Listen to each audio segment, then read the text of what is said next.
안녕하세요. 제가 겪은 일을 속 시원하게 말하고 싶어서 사연을 신청하게 됐습니다. 어렸을 때부터 참 많은 일을 겪었어요. 가족에 관해 많은 일들이 있었죠. 그만큼 저는 저희 가족을 굉장히 특별하게 생각하고 있어요.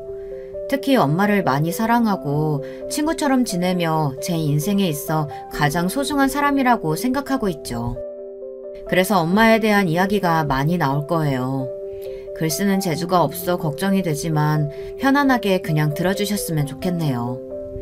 저희 가족은 엄마, 저 여동생 이렇게 같이 살고 있어요. 아빠는 제가 기억도 하기 전에 암으로 돌아가셨죠. 일찍 돌아가셔서 아빠에 대한 그리움은 딱히 없어요. 엄마는 아빠가 돌아가시고 2번이나 재혼을 했는데 2번 다 좋지 않게 끝이 났습니다. 제가 정말 어렸을 때 초등학교 들어가기 전 엄마는 첫 번째 재혼을 하셨어요. 그때 새아빠와 엄마 사이에 여동생이 태어났죠. 저는 아빠라는 존재가 처음이라 아빠라는 단어를 말하는 것도 설레었어요. 처음에 아빠가 생겼을 땐 새아빠와 놀 생각에 두근두근 설레서 잠이 오지 않을 정도였죠. 재혼 전 새아빠와 저는 늘 놀이터에서 함께 놀았어요. 하지만 재혼 후 조금씩 저를 대하는 태도가 달라지는 게 보였죠. 점점 저에 대한 애정이 식더니 여동생이 태어나니까 저는 찬밥 심세가 되었습니다. 제가 놀아달라고 해도 귀찮다며 저를 밀어내거나 무시를 당했죠. 가끔은 언니가 돼서 찡찡거린다고 혼이 나기도 했고요. 그 말에 너무 상처를 받았고 그 어린 나이에 버림받았다는 생각을 해서 집을 나가게 됐습니다. 추운 겨울이었어요. 당연히 그날 집안이 발칵 뒤집어졌죠. 친할머니, 외할머니, 이모, 이모부 모두 저를 찾았어요. 단 한 사람 새아빠만 빼고요. 엄마는 그때 몸이 좋지 않았는데도 맨발로 울며 돌아다녔어요. 저는 놀이터 덩굴에 쪼그려서 앉아있었죠. 너무 추워서 집에 들어가야 하나 고민이 될 때 엄마가 저를 찾았어요. 등짝을 한 대 맞고 엄마가 저를 껴안으며 울었어요. 너 왜 여기 있어? 엄마가 얼마나 걱정했는지 알아? 왜 나갔어? 그냥 장난친 거야? 저는 사랑받으면 안 된다고, 그래서 나왔다고 말했어요. 엄마는 놀라서 그게 무슨 소리냐고, 도대체 누가 그런 소리를 했느냐고 묻는 거예요. 그때 저는 새아빠가 그렇게 말했다고 거짓말을 했어요. 새아빠는 그런 말은 한 적이 없는데 어린 마음에 새아빠가 너무 미워서 그런 이야기를 했죠. 엄마는 그날 새아빠에게 가서 따졌어요. 그날 일은 잊을 수가 없어요. 처음으로 부부싸움 하는 장면을 봤거든요. 아직도 똑똑히 기억하고 있어요. 말다툼을 시작하다가 엄마가 갑자기 새아빠의 뺨을 때렸거든요. 그러자 새아빠도 엄마의 뺨을 때리며 서로 언성은 높아졌어요. 너무 심하게 싸워서 경찰이 올 정도였죠. 무서워서 귀를 막고 있다가 동생이 너무 울어서 달래주려고 나온 그 사이 새아빠가 던진 리모컨에 맞고 말았죠. 저는 너무 놀라 그 자리에서 엉엉 울었고 엄마는 바로 저를 데리고 병원으로 갔어요. 엄마는 미안하다며 울면서 제게 말했고 치료를 받고 집으로 돌아오는 길에 사실대로 이야기했죠. 제가 거짓말을 했다고. 저는 크게 혼날 줄 알았어요. 근데 엄마는 아무 말도 하지 않고 저를 업고 집으로 갔어요. 그 후로도 혼나지 않았어요. 몇 년 후 제가 그 일에 대해 물어봤는데 엄마는 처음부터 거짓말이라는 걸 알고 있었다고 하셨어요. 싸움을 하게 된 건 오로지 자기가 너무 한심해서 그랬다고 말을 했습니다. 새아빠가 저를 안 좋아한다는 걸 알고 있었는데도 엄마는 새아빠와 부딪히는 일을 만들고 싶지 않아 시간만 지나면 해결이 되기를 모른 척하고 넘겼대요. 근데 제가 참지 못하고 가출을 하게 됐고 그 계기로 엄마는 새아빠와 부딪혀보기로 결심을 했다고 합니다. 그러다 심하게 싸움을 하게 됐고 처음으로 그 결혼이 잘못된 선택이라고 생각했대요.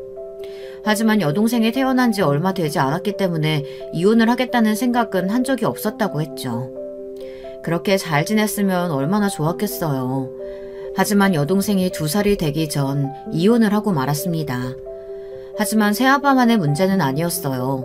새아빠와 엄마는 그 일이 있고 난 후 많이 다퉜어요. 주로 저 때문에 많이 싸웠죠.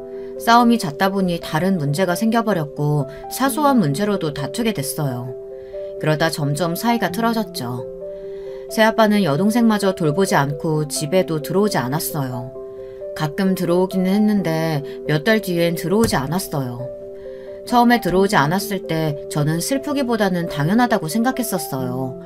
아빠라는 존재는 언젠가 사라질 존재라고 생각했기 때문이죠.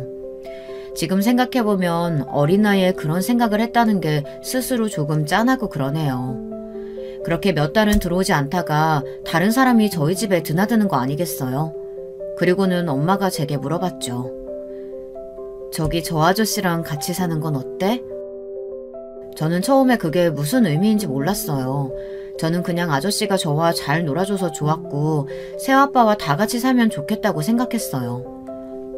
나는 다 같이 살면 너무너무 행복할 것 같아. 아저씨도 좋아. 이건 최근에 들은 이야기인데 엄마는 첫 번째 새아빠와 다투고 나면 외로웠었다고 했어요.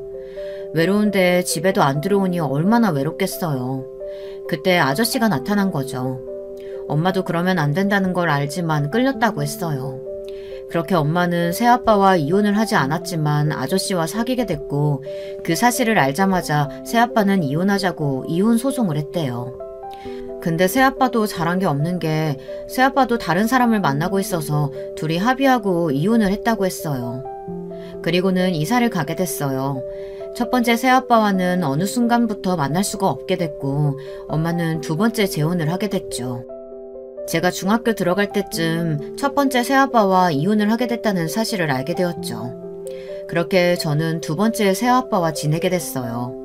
하지만 아빠라고 부르지는 않았어요.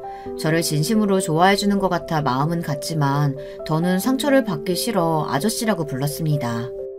저희 집이 못 사는 편은 아니었지만 그렇다고 넉넉하게 살 정도는 아니었어요. 근데 두 번째 새아빠는 돈이 많았는지 꽤 넓은 집에 살게 됐고 부족함 없이 자랐어요. 그리고 저희 엄마는 젊었을 때 이 일 저 일 아주 다양한 일을 많이 했다고 했는데 많은 일을 하다가 국밥집에 정착하게 됐어요. 어린 기억부터 엄마는 국밥을 팔고 있었죠. 쭉 일을 해오다가 두 번째 재혼 후 일을 그만뒀어요. 내심 엄마의 국밥을 못 먹는다는 게 아쉽기는 했지만 기분이 좋았어요. 엄마가 일을 할 때는 혼자 쓸쓸하게 집에 있거나 아니면 외할머니 댁에 가서 동생과 같이 놀거나 엄마가 일하는 곳으로 놀러 갔죠. 하지만 엄마는 혹시나 제가 다칠까봐 오지 말라고 했어요. 그래서 자주 가지는 못했어요. 늘 저녁이 지난 시간이 돼야 엄마를 볼 수 있었죠. 저녁은 항상 외할머니와 동생과 먹었어요. 그래서 엄마와 저녁을 먹는 날만 기다렸어요. 꿈에서도 엄마와 저녁을 먹는 꿈을 꿨을 정도였으니까요. 하지만 일을 그만두고 나서는 하루도 빠짐없이 엄마와 새아빠와 동생과 같이 밥을 먹었죠. 저는 정말 행복했어요. 같이 밥을 먹을 수 있다는 것에 감사하며 매일 일기장에 저녁 메뉴들과 가족들끼리 어떤 대화를 했는지 적어 선생님께 자랑을 했죠. 하지만 행복이 있으면 또 불행이 있기 마련이죠. 어느 정도 잘하고 삶에 있어 저의 첫 안정기에 접어들려고 했는데 또 꺾이고 말았습니다. 두 번째 새아빠도 한 번 이혼을 하고 재혼을 해서 가정이 있었어요. 그래서 제겐 의붓 여동생이 생겼죠. 가끔 의붓 동생이 저희 집에 놀러 왔어요. 엄마가 싫어할 법도 한데 엄마는 그 의붓 동생을 알뜰살뜰 잘 챙겨줬습니다. 어느 날 평소와 마찬가지로 엄마가 간식을 챙겨주고 제 방에 가서 동생들을 놀아주고 있었어요. 근데 갑자기 누가 문을 쾅쾅 두드리는 게 아니겠어요? 엄마는 놀라서 현관 쪽으로 가 확인했고 모르는 아줌마가 문을 세게 두드리고 자기 딸 내놓으라며 소리를 치는 거예요. 저와 동생은 무서워서 방으로 숨었는데 을붓 동생은 밝은 표정으로 현관을 뛰쳐나갔죠. 엄마다! 그 아줌마는 을붓 동생의 엄마였어요. 근데 조금 이상했어요. 걸음걸이도 비틀비틀거렸고 이상한 냄새도 났고 말도 어눌하게 했어요. 술을 마시고 저희 집에 찾아왔었죠. 아줌마는 제 을붓 동생 이름을 계속 불렀어요. 그러다 저희 엄마 머리채를 잡고는 자기 딸 내놓으라고 소리를 치는 거예요. 이년아, 네가 내 딸도 뺏어가려고? 무슨 소리를 하시는 거예요? 이거 놓고 얘기해요. 저는 놀라 울면서 새아빠에게 전화를 했어요. 아저씨, 어떤 아줌마가 저희 엄마 머리 잡고 막 흔들어요. 어떡해요? 진정하고. 무슨 일이야? 머리를 잡고 흔든다고? 네, 동생 엄마인 것 같은데 막 엄마를 때려요. 그 말을 듣고 새아빠는 집으로 바로 가겠다고 얘기하고 전화를 끊었어요. 새아빠가 오기 전까지 엄마와 아줌마는 계속 실랑이를 벌이고 있었죠. 분명 을붓동생이 아줌마를 불렀지만 취해 있어서 보이지 않았나 봐요.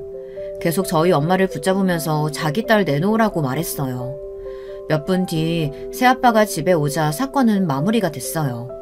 아줌마는 새아빠를 보자마자 다른 사람처럼 미안하다고 자기가 잘못했다며 무릎을 꿇고는 오열하기 시작했어요. 그때 저는 사람이 이렇게 갑자기 확 변할 수 있다는 게 너무 신기했고 또 한편으로는 너무 무서웠어요. 새아빠는 한숨을 쉬며 아줌마와 을붓동생을 데려갔어요. 그날 처음으로 엄마와 두 번째 새아빠의 싸움 소리를 들었죠. 그날 밤은 너무 길었어요. 그 일이 있고 난 뒤 집안 분위기는 말이 아니었었죠. 엄마는 침대에 계속 누워있고 새아빠는 집에 오면 아무 말 없이 TV만 보고 있었어요. 제가 그렇게 좋아하던 저녁 시간은 사라졌죠. 저는 너무 서러워서 엄마에게 가서 말했어요. 엄마, 아저씨랑은 또 헤어지는 거야? 그럼 나 또 아빠 없어? 엄마는 그 말을 듣고 충격을 받았나 봐요. 저는 그 말로 엄마의 가슴에 대못을 박아버렸죠. 엄마는 저를 안고 그럴 일 없다고 다독여줬어요. 그리고 그날 밤에도 엄마와 새아빠의 소리가 들렸었죠. 그 다음날 엄마와 새아빠는 화해를 했는지 다시 화목한 분위기로 돌아왔어요. 다시 안정적인 인생을 살기 시작했죠. 몇 년 뒤 엄마는 다시 일을 하고 싶다고 말했어요. 새아빠는 커피숍을 차려줄 테니 거기서 일을 해보라고 말했지만 엄마는 국밥집을 차려 일을 하고 싶다고 했었죠. 예전 같았으면 좋아했겠지만 사춘기 때라 그런지 국밥집을 하는 엄마가 조금 창피했었어요. 친구들한테 이야기하기가 부끄러워서 그냥 커피숍에서 일을 하면 안 되느냐고 설득을 했죠. 하지만 소용이 없었어요. 엄마는 다른 일은 다 해봤어도 커피숍에서는 일을 해본 적이 없다며 제일 잘하는 일이 있는데 왜 커피숍을 해야 하는지 모르겠다며 커피숍은 죽어도 하기 싫다고 말하는 거예요. 저는 그럼 엄마와 말을 하지 않겠다고 말했어요. 정말 철이 없었죠. 국밥집 하는 게 뭐 어떻다고. 사춘기 때는 왜 그렇게 싫었는지. 어렸을 때는 그렇게 좋아했는데 머리 조금 컸다고 부끄러워하는 이유로 하지 말라고 말하니 엄마는 얼마나 속상했을까요? 지금 생각하면 그 행동들이 후회가 됩니다. 엄마는 결국 저를 이기지 못했어요. 하지만 결국 얼마 안 가 국밥집을 하게 됐죠. 그것도 어쩔 수 없이요. 왜냐하면 이혼을 하게 됐거든요. 갑자기 이혼이라니 뜬금없으시죠? 저희 가족에겐 아무 문제가 없었는데 말이에요. 문제는 갑자기 나타났어요. 새아빠가 다시 전 가정으로 돌아간다고 말했기 때문입니다. 알고 보니 아줌마는 이혼을 한 후 술에 의존하면서 살았다고 해요. 그래서 저희 집에 찾아왔을 때도 그렇게 취해 있었던 거고요. 근데 이게 꼭 이혼만의 문제는 아니라고 했어요. 그 전부터 술 문제로 다툼이 많이 있었고 그것 때문에 이혼을 한 것도 있었다고 했으니까요. 근데 이혼 후 더 문제가 돼서 술을 더 마시게 됐고 결국 감당하기 힘든 정도까지 오게 된 거였죠. 아줌마는 새아빠에게 계속 다시 합치지 않으면 죽을지도 모른다고 문자를 보냈다고 했어요. 엄마는 그 사실을 몰랐고요. 왜냐면 늘 그 문자는 지우고 들어갔다고 새아빠가 엄마에게 사실대로 말했어요. 새아빠는 모든 사실을 엄마에게 털어뒀고 자기 때문에 한 사람이 망치는 모습은 보기 싫다며 이혼하자고 말했어요. 그것도 저희가 보는 앞에서요. 술을 마시고 이야기해서 저랑 동생이 있었는지도 모를 거예요. 여보, 진짜 내가 당신한테 많이 미안해. 근데 그 사람은 내가 없으면 죽을 것 같다는데 어떡해. 당신은 나 말고 자식들을 더 소중하게 여기잖아. 근데 그 사람은 아니야. 나만 봐. 그래서 왜 그런 말을 하는 건데? 진짜 미안해. 그냥 우리 없었던 걸로 살자. 없었던 걸로? 그게 말이 돼? 우리가 한 입을 덮고 잔 시간은? 그 시간을 없던 걸로 하자고? 그게 말이 돼? 내가 정말 미안해. 미안해. 정말 미안해. 근데 나도 이제는 이렇게 못 살겠다. 아무리 당신 자식 이뻐해주려고 해도 내 자식보다는 이쁘지가 않고 또... 엄마는 아빠의 뺨을 때렸어요. 저는 그 말을 듣고 생각보다 덤덤했어요. 행복해도 언젠가 이런 날이 오겠지 상상을 해서 그런지 생각보다 상처받지 않았죠. 문제는 동생이 상처를 많이 받기는 했지만요. 이혼해. 그럼. 그렇게 엄마의 두 번째 재혼은 마치게 됐어요. 엄마는 이혼과 동시에 국밥집을 차려 장사를 하기 시작했어요. 저는 그 시기쯤 많이 방황했어요. 엄마 말은 듣지도 않고 외박은 밥 먹듯이 하고 나쁜 친구들과 어울려 술도 마시고 참 안 좋은 행동들은 다 한 것 같아요. 엄마 속을 썩일 대로 속였죠. 다행히 동생은 얌전하고 공부도 곧잘해서 엄마 속을 썩일 일은 없었어요. 저만 엄마를 힘들게 했죠. 그러다 정신을 차리게 된 건 엄마의 술 마시는 모습을 보고 정신을 차리게 됐어요. 물론 처음부터 정신을 차린 건 아니지만요. 처음에는 엄마가 장사 끝나고 같이 일하던 이모들이랑 술을 마셨는지 술 냄새를 풍기며 들어와 저희에게 이야기했어요. 내가 너 때문에 못 산다, 못 살아. 언제 철들래? 네 동생 봐라, 얼마나 잘하니? 좀 철 좀 들어. 처음 보는 엄마의 모습에 당황했지만 매일 듣는 잔소리라 짜증이 나 집을 나갔었어요. 그리고 이틀 동안 집에 들어가지 않았죠. 다음날 엄마가 학교 앞에서 기다리고 있었어요. 저는 무시하고 친구들과 놀러 갔죠. 그날 엄마는 또 술을 마시고 들어왔습니다. 그 모습을 보고 제 자신한테도 답답하고 엄마도 답답해서 집을 나갔어요. 집을 나왔는데 마땅히 얘기할 친구가 없는 거예요. 진짜 힘들 때 말할 친구가 없다는 게 슬프기도 했고 방황하는 제 자신이 너무 한심해서 눈물이 났어요. 저는 어렸을 때 놀던 놀이터에 쭈그려 앉아 눈물을 훔치고 있었죠. 그러다 누군가가 제게 괜찮냐고 물어봤어요. 예쁘장하게 생긴 제 또래 여자아이였죠. 괜찮다고 말을 하면 되는데 그날따라 누군가에게 말하고 싶어 괜찮지 않다고 말했어요. 차라리 모르는 사람한테 말을 하면 속이 시원할까 싶어 솔직하게 얘기를 하게 됐죠. 그리고 그 여자아이가 제 앞에 앉는 거예요. 들어줄 테니 말해보라고요. 말해봐요. 나도 오늘 진짜 힘들었는데 서로 힘든 얘기 해볼까요? 왜인지 모르게 그 사람이 편하게 느껴졌어요. 저는 이때까지 있었던 일들과 방황하는 제 자신이 너무 싫다고 얘기했죠. 그러고는 그 아이도 자기 얘기를 했어요. 신기하게도 그 아이와 제 삶이 너무 비슷한 거예요. 그래서 뭔가 마음이 갔나 싶기도 했어요. 근데 저는 제 또래인 줄 알았는데 알고 보니 간호사였던 거예요. 직장에서 따돌림을 당해 많이 힘들다고, 집에서도 힘든데 직장에서까지 따돌림을 당하니 많이 힘들다고 울기 시작했어요. 저는 언니를 꼭 안아주며 힘들면 저한테 말하라고 했죠. 언니는 고맙다며 다음에 밥이라도 먹자고 하더라고요. 오히려 제가 고맙다고 말했어요. 나이 차이가 나기는 했지만 속 얘기를 털어둘 친구가 생겨 너무 좋았거든요. 제게 말을 걸어줘서 너무 고마웠죠. 다음날에도 엄마는 학교 앞에서 기다리고 있었어요. 그날 용기를 내서 엄마에게 말을 걸어볼까 생각을 했는데 마음처럼 쉽게 되지는 않았어요. 그래서 엄마를 무시하고 친구들과 노래방을 갔죠. 그날 엄마는 또 술을 마시고 들어오더라고요. 계속 술을 마시고 들어오니 걱정이 되더라고요. 분명 제가 잘못했으니 속상해서 마셨을 거라 생각하고 사과하기로 결심을 했습니다.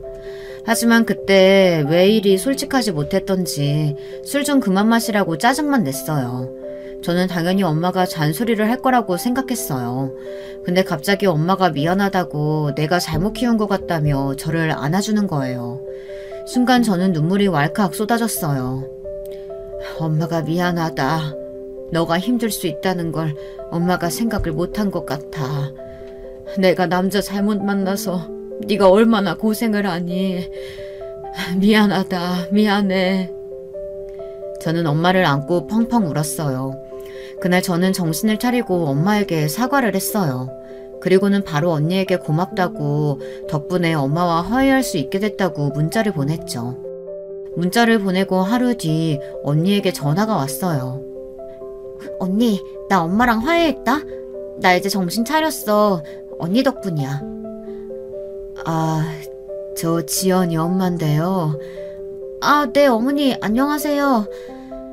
다른 게 아니고 지연이가 마지막으로 편지를 쓰고 떠났는데 그때 친구 이름이 적혀 있어서 고맙다고 전해달라고 해서 지연이 폰으로 전화를 했어요.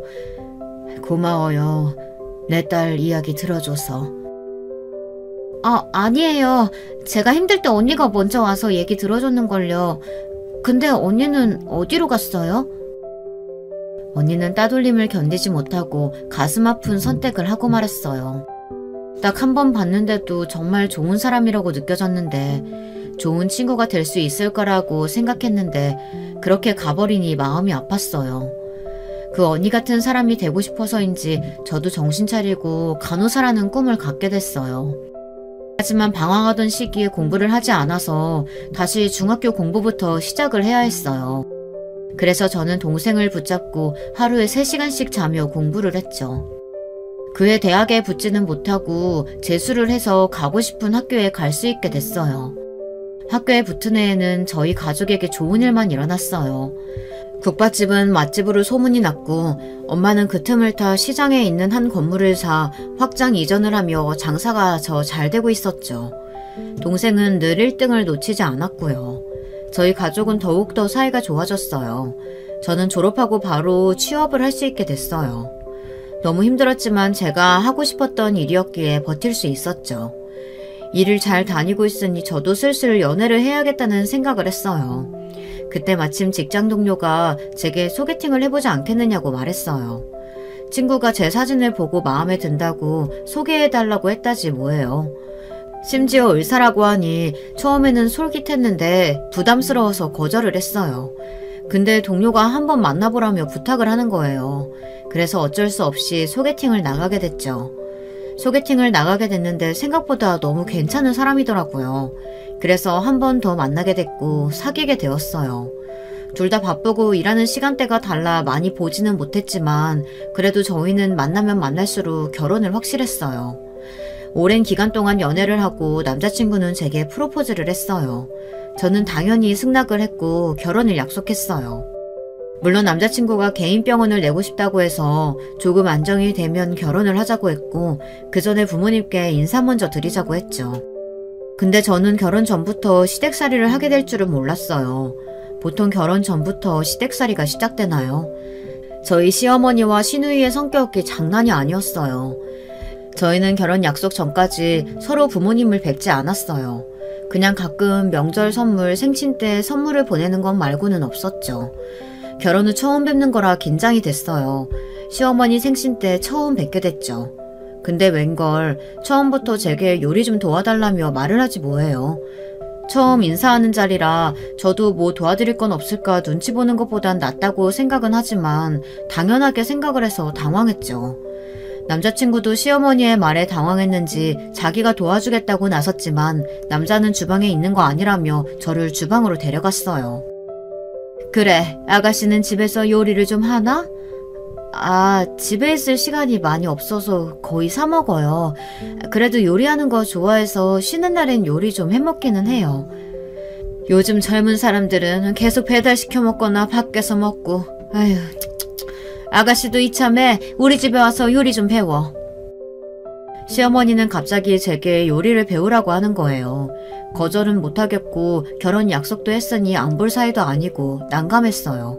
그때 마침 시누이가 들어와서는 한 소리 해줬어요.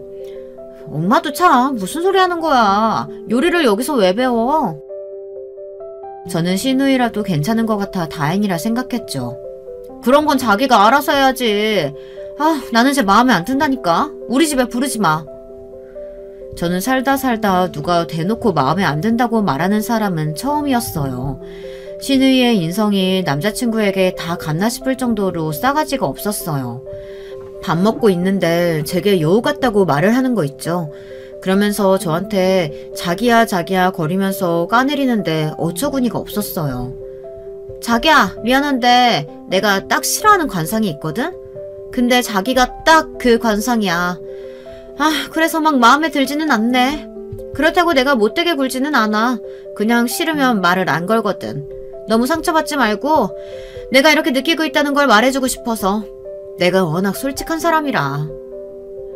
남자친구는 그게 무슨 무례한 말이냐며 면박을 주었지만 꿋꿋하게 무례한 발언을 했어요. 근데 왜 올케라고 불러야 하나? 결혼 안 할지도 모르는데 내가 올케라고 해야 돼? 오글거리게. 그냥 자기라고 부르다가 내가 편해지면 올케라고 부를게. 괜찮지? 자기는 그냥 편하게 형님이라고 불러. 그리고 내 동생 어디가 좋아서 사귄대? 의사라서 좋은가? 속물인 거 아니야? 신우이는 제게 속물이네 뭐네 말이 참 많았어요. 사람 앞에 두고 그런 말을 하는 게 어이가 없지 않나요? 이런 신우이가 있을까요? 계속 표정이 굳어있으니 남자친구가 신경이 쓰였나 봐요. 남자친구는 그날 미안하다고 사과를 했고 저는 알겠다고 하고 빨리 집에 돌아가자고 말했어요. 집에 돌아가자 저는 기진맥진되어 바로 잠이 들었죠. 그 다음날 모르는 번호로 부재중이 와 있었어요. 쉬는 날이라 받지 말까 생각하다가 혹시 몰라 다시 전화를 걸었죠. 아니 근데 시어머니의 번호였더라고요. 시어머니 전화를 받아 아차 싶었어요. 시어머니는 제게 점심 같이 먹고 쇼핑을 좀 하자고 저를 불렀어요. 할 수 없이 나갔고 어머님과 같이 밥을 먹게 됐죠. 그래도 그 전날보다는 심하지 않았어요. 신우이가 없어서 그런지 평화로웠죠. 저는 저에 대해 물을까봐 긴장을 했지만 신우이에 대한 이야기 빼고는 하지 않았어요. 미정이 걔가 좀 그래. 오냐오냐 키워서 할 말 다 하고 사는데 네가 좀 봐줘라. 알겠지? 시어머니는 신우이를 감쌌고 저는 하는 수 없이 알겠다고 했어요. 그리고 쇼핑을 하러 갔는데 마트를 가는 게 아니겠어요? 쇼핑이라고 하면 저는 당연히 옷을 볼 줄 알았죠.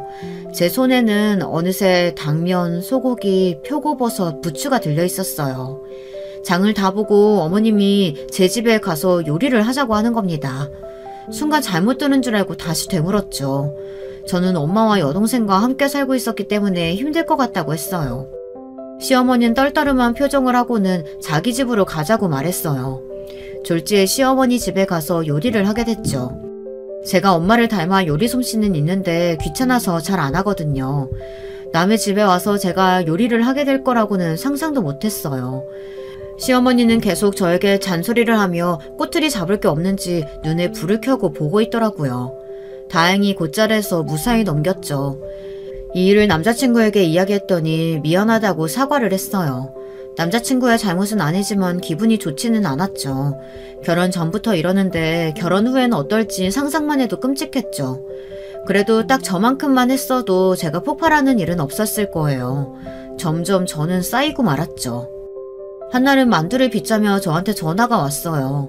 그리고는 제게 엄마가 뭘 하시는지 가족에 대해 물어봤어요. 처음 만날 때 당연히 물어볼 줄 알았는데 안 물어보셔서 남자친구가 다 말했다고 생각했는데 모르고 계셔서 당황했죠. 저희 엄마는 국밥집에서 일하고 있어요. 그리고 지금 여동생이랑 어머니랑 같이 지내고 있고요.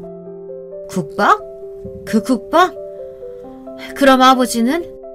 아버지는 어렸을 때 돌아가셨어요.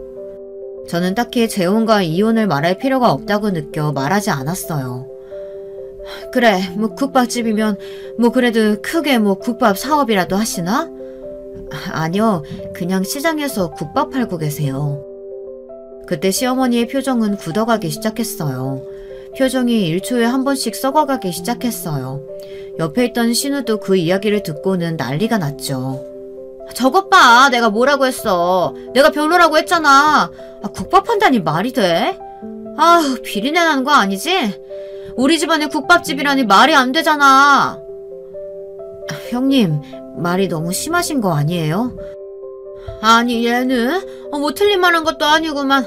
너는 애가 예의 없게 어디서 어른 앞에서 짜증을 내니? 시어머니는 엄마를 들먹이며 제게 뭐라고 하셨어요. 저는 여기서 더 하게 된다면 엄마 이미지와 제 이미지가 좋지 못할 것 같아 그만두기로 했죠. 됐다. 아휴, 이런 며느리가 들어오니 내가 전생에 무슨 죄를 지었길래 이런 애가 우리 집에 들어왔을까. 시어머니는 크게 혼잣말로 중얼중얼 거렸죠. 사돈은 그날 장사해야 하는 거 아니니? 외출이라도 올려드려야 해? 그렇게라도 장사해야지, 안 그러니? 시어머니는 저희 엄마 식당에서 상견례를 하자고 하는 게 아니겠어요. 그건 아닌 것 같아서 제가 잘 거절을 했죠. 또 하루는 신우이 생일이라고 저를 부른 거예요.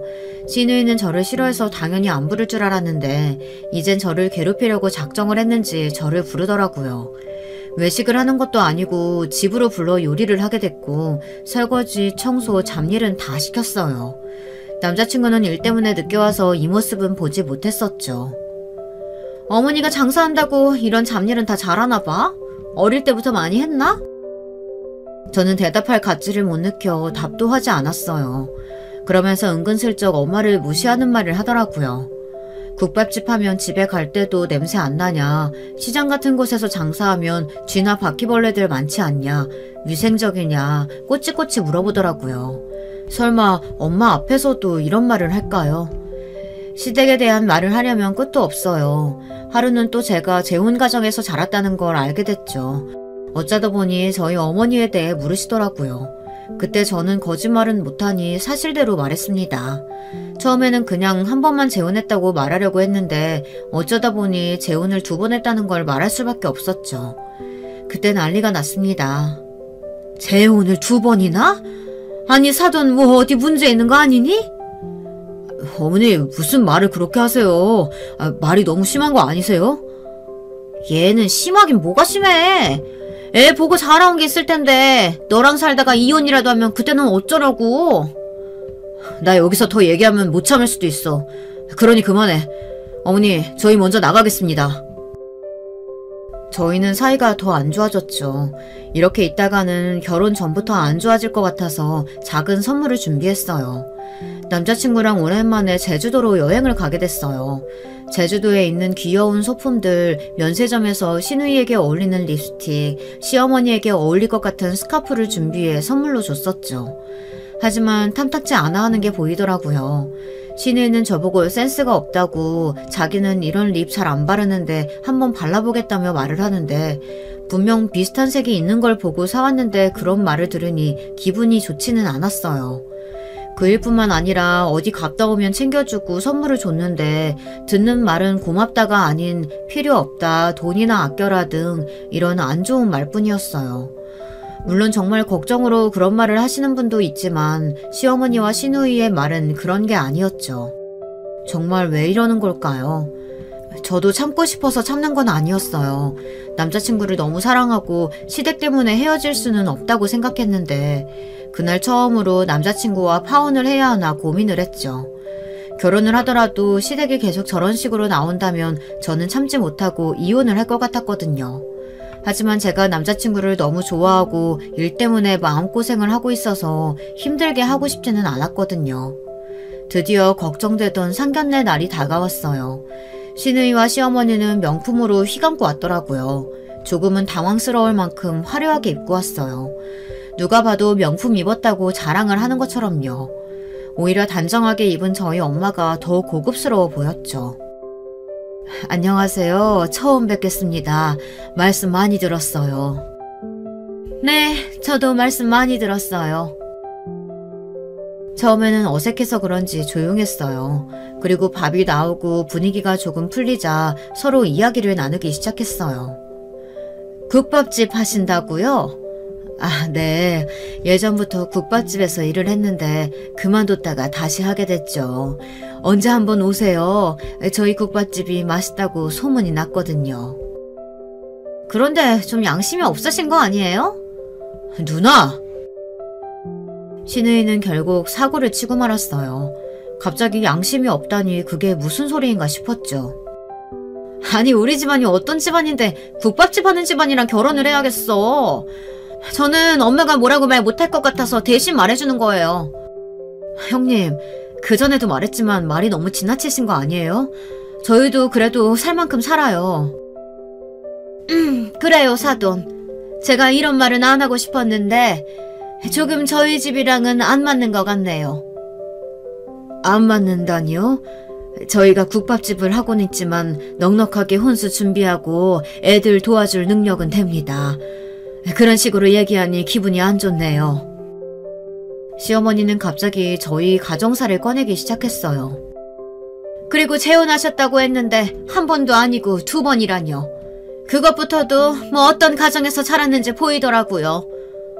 그럼 사돈댁은 왜 이혼을 당하신 건데요? 엄마는 참지 못하고 시어머니의 치부를 들춰내고 말았어요. 시어머니는 이혼을 당한 거거든요. 시아버지가 시어머니의 성격을 못 참고 이혼을 요구했죠. 시아버지도 의사라 남자친구는 시아버지에게 의존을 많이 했어요. 저는 늘 시어머니와 연락하며 지내는지 궁금했어요. 시아버지와도 식사를 한 적이 있는데 굉장히 젠틀하셨거든요. 그러면 시어머니보다는 시아버지와 살고 시어머니와는 멀어질 법도 한데 어머니는 어머니인가 봅니다. 미워도 성격이 그래도 챙기는 것을 보면 제가 이 이야기를 엄마에게 했을 때 절대로 아는 척하지 말라고 이야기했는데 엄마도 화가 나 그만 얘기를 하고 만 것이죠. 아니, 그런 얘기까지 했어요? 와, 얘 완전 입도 가볍네. 야, 너 뚫린 입이라고 그렇게 자유분방하게 말하는 거니? 이게 보자보자니까. 뭐? 너 지금 나한테 얘기한 거야? 이게 싸가지 없이. 아휴, 못 사는 애들은 이래서 문제라니까. 너 지금 우리 보고 못 산다고? 이게 미쳤나? 너 우리 집 잘 모르는구나. 말하는 거 하고는 저급해서. 아휴, 막말로 정말 우리 집이랑 맞는다고 생각하니? 그리고 사돈 양심 있어요? 천박한 음식 팔면서 우리 의사 아들을 넘봐? 아니, 급도 좀 맞아야 결혼을 하지. 국밥 팔면서 뭐가 자랑이라고. 지금 말 다 했어요? 저도 이런 집안에 우리 애 안 주고 싶네요. 누가 누구 보고 저급하다고 하는 건지. 저희는 밥을 먹다가 말고 나오게 됐어요. 사돈, 아니 그쪽도 우리 입장이랑 똑같으니까 갈라서면 되겠네. 참, 빌부터도 모자랄 판에 자존심 세우기는. 저도 너무 화가 났지만 이 상황을 바꾸기 위해 엄마를 달래봤어요. 남자친구도 저와 같은 상황이라 저희는 정신이 없었죠. 그때 누군가가 저희 엄마에게 말을 걸어왔어요. 아이고, 사모님 잘 지내셨어요? 여기서 밥 드셨어요? 말하시지. 서비스라도 드리는 건데. 뭐라도 좋은 거 내드렸죠. 뭐야, 이 사람이 누군데 서비스를 주냐 말이야. 단골? 단골하기엔 좀 비싼 곳인데. 꼴에 장사한다고 뭐 음식 탐방이라도 다니나? 아니, 이 아가씨가 어른한테 그게 무슨 말버릇이야? 당연히 여기 건물주인데 서비스라도 드려야지. 뭐? 여기 건물주? 엄마, 그게 무슨 소리야? 여기에도 건물이 있었어? 엄마는 우리가 오늘 상견례한 식당 건물의 건물주였어요. 저도 몰랐어요.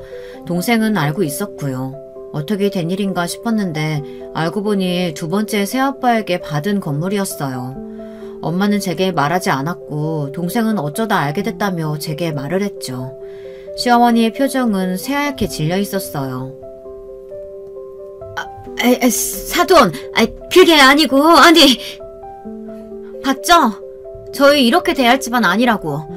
저희 엄마 국밥집도 크게 하고 그 건물 주고 여기도 엄마 건물이에요. 그런데 뭐? 국밥집은 아니라고? 여기 어딘지 알죠? 강남. 요즘은 강남 건물주 보고도 뭐 급이 안 맞는다 뭐다 얘기하는구나. 시누이와 시어머니는 말을 하지 못했어요. 저도 제가 보기에 굉장히 커 보였거든요. 시어머니는 충격이 컸는지 바로 집으로 가셨고 남자친구는 엄마에게 죄송하다며 연신 사과를 하고 돌아갔죠. 저는 엄마에게 왜 말을 안 했느냐고 물어봤어요. 엄마는 나중에 결혼하고 말을 해줄 생각이었대요. 부담스러워할까봐 말을 못했다고요. 그리고 건물주 딸이라고 하면 남자친구가 저를 사랑하지도 않는데 건물만 보고 결혼할까봐 걱정돼서 말을 못했다고 했어요. 아니, 아무리 그래도 그렇지 말이라도 좀 해주지. 아니면 엄마 이렇게까지 욕 안 먹어도 됐었잖아. 저는 너무 속상해서 그 자리에서 울고 말았어요. 저희는 그 식당으로 다시 들어가 식사를 했죠. 그리고 남자친구를 다시 불렀어요. 엄마는 남자친구에게 결혼은 해도 되지만 시댁에 가는 일은 없었으면 좋겠다고 했어요. 그러자 남자친구가 엄마에게 다시는 볼 일 없을 거라며 걱정 말라고 말했죠. 남자친구는 시어머니와 시누이에게 인연을 끊겠다고 하고 저에게 온 거였어요. 괜히 저 때문에 그래서 미안했지만 남자친구는 자기도 힘들었다면서 매일 자기를 핑계로 시아버지에게 돈을 뜯었고 일도 안 하면서 매일 명품에 비싼 음식을 고집하고 사모님 아가씨 소리 듣기를 좋아한다며 치를 떨더라고요. 그래서 이번 기회에 연을 끊었다고 했어요. 그리고 엄마가 건물에 병원 자리가 있다고 들어오라고 말을 하고 저희는 결혼 날짜를 잡았죠. 이렇게 행복하게 끝이 났다면 좋았겠지만 시어머니는 끈질기게 저에게 전화를 했어요. 너 왜 이제 전화 받니? 내가 사과하려고 해도 전화를 받지 않으니 사과를 할 수가 없잖니? 어머님, 저희 이제 안 보기로 한 거 아니에요? 지금 너 때문에 이렇게 됐는데 그런 말이 나와? 아휴, 미안하다. 내가 미안하다고 했으니까 빨리 아들한테 말 전해다오. 내가 생각 짧았다고. 다시 돌아오면 안 되겠냐고. 그렇게 좀 말 좀 해봐. 시어머니는 저에게 미안한 게 아니라 남자친구를 다시 돌리고 싶어서 제게 연락을 한 거였어요. 그래도 조금이라도 제게 사과를 했더라면 저도 생각을 바꿔서 어떻게든 관계를 개선하려고 했는데 조금도 반성하는 기미가 보이지 않아 더는 할 말이 없다고 했죠. 신우이도 마찬가지였어요. 신우이는 제가 일하는 곳까지 찾아와 제게 말을 했어요. 자기야, 아니 올케, 정말 너무한 거 아니야? 우리 엄마가 사과했다며. 그런데 그걸 못 받아주고 더는 할 말이 없다고 끊어? 지금 내 동생이 그렇게 행동하니까 너가 뭐라도 되는 것 같은데 그건 아니지. 형님, 사과하는 게 그런 거라면 저는 못 받아요. 그게 사과예요? 그리고 제가 뭐라도 된다뇨. 여전하시네요. 더는 연락하지 마세요. 저도 상처받았고 저희 가족들 다 상처받았어요. 사과를 하려면 제대로 사과하세요. 그리고 그 전부터 저는 좋게 지내려고 노력했어요. 그걸 안 받은 사람은 형님이랑 어머님이고요. 시어머니와 시내에는 제가 전화를 받지 않자 문자로 사과를 계속 보냈어요. 아가, 미안하다. 내가 생각이 짧았다. 올케, 미안해. 그동안 내가 말이 너무 심했지? 제대로 사과할게. 그러지 말고 전화 좀 받아. 동생이 우리 차단해둬서 전화 못 건단 말이야. 지금 연락할 수 있는 사람은 자기뿐이야. 미안해. 저는 더는 보고 있기 힘들어서 남자친구에게 이야기를 했고 남자친구는 차단을 하라고 해서 차단을 했어요. 근데 차단을 하자 시어머니와 시누이는 엄마 건물에 찾아왔어요. 엄마가 일하는 곳은 모르니 상견례에 있는 건물로 찾아온 거죠. 찾아와서 저와 엄마를 찾았어요. 관리해주시는 분도 어지간히 귀찮았는지 엄마에게 전화를 해봐야 할 것 같다며 이야기를 했죠. 왜요? 왜 자꾸 바쁜 사람 오라가라 만들어요? 여기서 더 할 말은 남아있나 보죠? 시어머니와 시누이는 또 한껏 멋을 부리고 왔었어요. 사과를 하러 온 사람보다는 쇼핑을 하러 온 사람들처럼 보였죠. 뭐 옷차림으로 뭐라고 할 건 아니지만 그래도 사과하러 온 사람 치고는 굉장히 꾸미고 와서 꼴불견이었어요. 사돈, 제가 잘못했어요. 네? 결혼 다시 생각해보세요. 며느라가 다시 한번 생각해보자. 내가 다 잘아마. 시어머니는 저희가 결혼하는 것도 모르고 있더라고요. 그래서 저도 모르는 척 시어머니 때문에 결혼을 하지 않을 거라고 말했죠. 얘, 너 진짜 이제 건물주 딸이라고 막 나가는 거야? 미안하다고 했잖아. 아니, 이게 미안하다는 사람의 태도인가요? 시누이는 미안하다고 소리를 쳤어요. 다른 사람들은 다 쳐다봤고 시누이는 아랑곳하지 않고 소리를 고래고래 치며 사과를 했어요. 분에 못 이겼는지 울며불며 미안하다고 사과를 하는데 안쓰러운 것보다는 정말 미친 사람처럼 소리를 치고 있어 너무 불편했어요. 결국 저는 남자친구를 부를 수밖에 없었고 남자친구가 그렇게 화내는 건 처음 봤어요. 제발 그만 좀 하세요. 저희 끝난 사이잖아요. 어머니도 그만 정신 차리고 이제는 둘이 알아서 잘 살아요. 어머니랑 누나 둘 다 바람 펴서 자기 인생 망쳐놓고는 나한테 뭘 바라는 거야? 순간 모든 건물에 있는 사람들이 저희를 쳐다봤어요. 저도 놀라서 남자친구를 바라봤죠. 나중에 한 번 더 찾아오면 이것보다 더 크게 말할 거야. 어딜 가도 이 사실을 말하고 다닐 거라고. 그러니까 다시는 찾아오지 마세요. 알고 보니 시어머니가 이혼을 당한 건 시어머니의 바람 때문이었고 신우이는 결혼을 약속한 사람이 있었는데 다른 사람이랑 바람이 나서 파혼을 당했다고 했어요. 심지어 신우이의 약혼남은 남자친구와 제일 친한 친구였는데 바람이 나서 그 친구와 사이가 틀어졌다고 했어요. 시어머니는 잘 사는 집안에서 태어나 저희 시아버지와 소개를 받아 결혼을 하게 됐다는데 그 전부터 좋아했던 사람이 있었다고 했었죠. 하지만 시아버지가 의사였기 때문에 어쩔 수 없이 결혼을 하게 됐고 그 사람과는 몰래 만났다고 했어요. 그리고 더 충격적인 사실은 신우이는 시아버지의 친자식이 아니라 시어머니와 바람난 그 사람과의 자식이었고요. 의심을 하지 않았지만 나중에 아이가 생기지 않아 저희 남편을 입양하게 된 거였죠. 그 후로도 아이를 가지기 위해 노력을 했지만 생기지 않아 여러 가지 검사를 했는데 시아버지가 자식을 낳을 수 없는 몸이란 걸 알게 됐죠. 그래서 시아버지는 시어머니의 바람을 알게 됐고 이혼을 하게 됐다고 했어요. 처음에는 별거만 했었는데 시어머니는 정신을 못 차리고 그 사람과 한 달 정도 한 집에서 같이 살았다고 했어요. 그걸 보고 열받아서 시아버지는 이혼을 선택했죠. 그리고 시아버지는 신우이를 아꼈다고 했어요. 하지만 신우이가 바람이 나자 시아버지는 똑같다며 신우이마저 연을 끊게 됐죠. 남자친구는 모든 사실을 어렸을 때부터 겪었지만 자신은 그 누구의 자식도 아니니 뭐라고 할 수가 없었대요. 하지만 시어머니와 신우이가 잘한 행동은 하나 있었는데요. 남자친구에게 모든 사랑을 다 줬다고 합니다. 자기 자식처럼 잘 대해주고 친동생처럼 아껴줬다고 했어요. 어쩐지 시어머니와 신우이가 닮지 않은 것 같더니 완전 다른 사람이라 그랬나 봐요. 하지만 신기한 건 시아버지와는 닮아 있었거든요. 성격도 부드러운 게 참 많이 닮아 있었죠. 미안해, 말 못해서. 나도 힘들었어. 내가 입양하라는 사실도 말하면 날 떠날까봐 말을 못했어. 그리고 어머니도 누나도 그걸 말하는 걸 원하지 않는 것 같아서 모른 척 넘어갔고. 앞으로 찾아올 일은 없을 거야. 그걸 치부라고 생각하는 사람들이니까 부끄러워서 더는 오지 않을 거고. 괜히 주눅 들어있는 남자친구를 보니 마음이 아팠어요. 괜찮아. 나도 뭐 가정사가 복잡한데 뭘. 나도 나중에 말했잖아. 혼자 고생했겠다. 우리는 서로 믿으면서 잘 살자. 사랑해. 저와 남자친구는 그 일로 더욱더 믿음이 강해졌고 서로를 사랑할 수 있는 계기가 되었어요. 시어머니와 시누이만 생각하면 참 경우 없는 사람들이라고 생각이 들지만 그 덕에 저희 사랑은 더 커질 수 있어 다행이라고 생각이 들어요. 저희는 혼인신고부터 먼저 했고 법적으로 부부가 되었어요. 결혼 준비도 열심히 하고 저와 남편과 같이 일을 할 수 있게 되었죠. 해피엔딩이죠. 결혼식 때는 시어머니와 시누이는 부르지 않고 대신 시아버지가 오시기로 했답니다. 다행히 남편과 그 친구와도 잘 풀어 다시 친한 친구가 되었고요. 건물 세입자들도 저희 결혼을 축하하겠다고 했어요.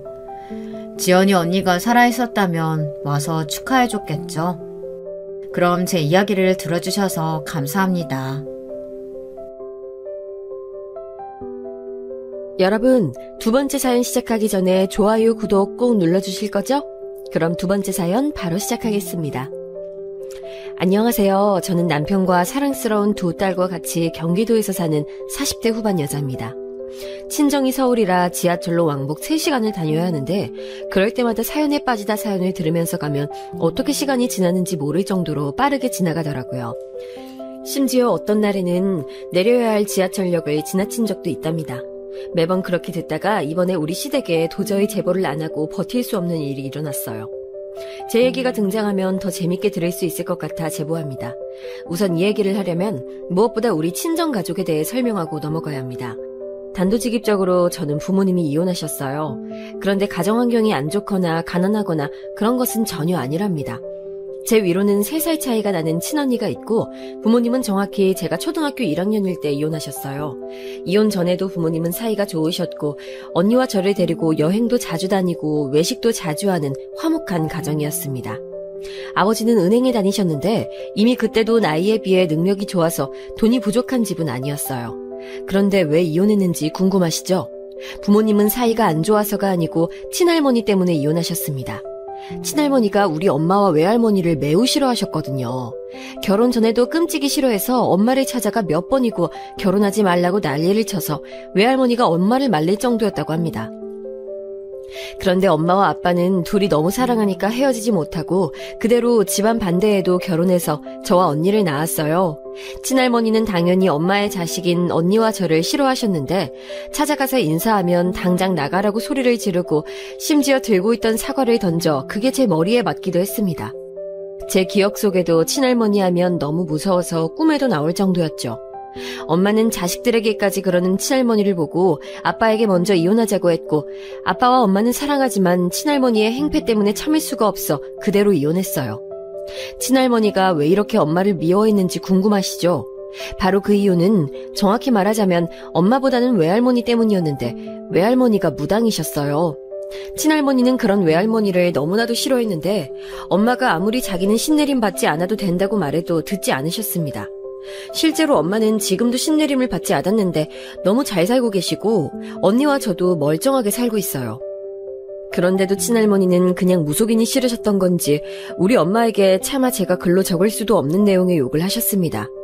제가 아직도 기억나는 장면이 있는데 하나만 언급하고 지나갈게요.